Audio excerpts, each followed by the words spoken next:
Sana all. Paulo, naging coach ni Kimi. To the rescue at nag-alala sa hita ng dalaga.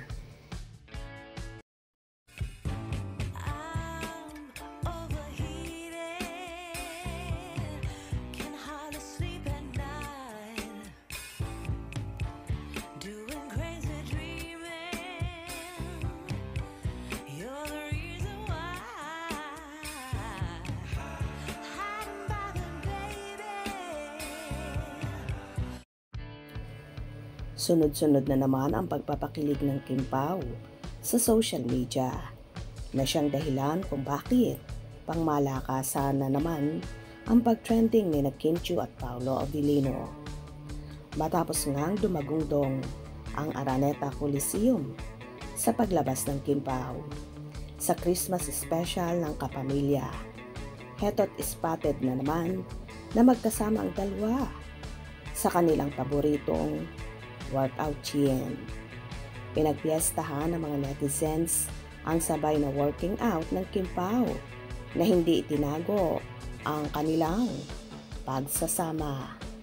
Pero may kwentong binuo ang mga solid fan ng Kim Pao na sinasabi nilang concern, love na ipinakita ni Paolo kay Kim.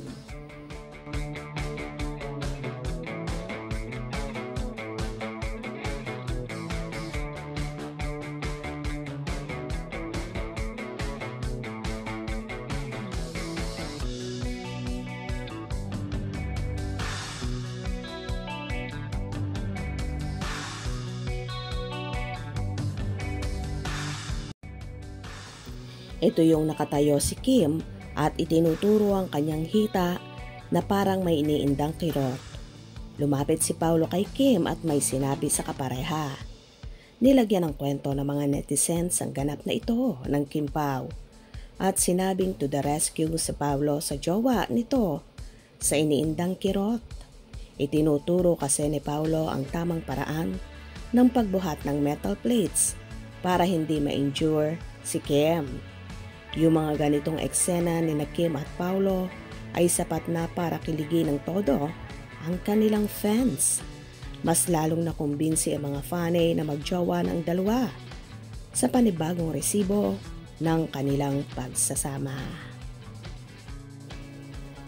Hindi nga maiwasang mag-alala ni Paolo para sa nobya, kaya naman agad-agad ay naging coach siya nito at itinuro ang tamang pagbubuhat nang hindi madisgrasya ang dalaga.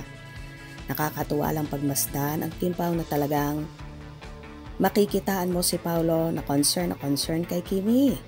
Pagdating sa mga ganitong pagkakataon, mapapasana all ka na lang talaga sa mga paayuda ng Kim Pao at ang sarap talaga ng may totoong tao na nagmamahal. Kilig to the max. Kinilig ka rin ba? Hope you enjoyed. Please subscribe for more info.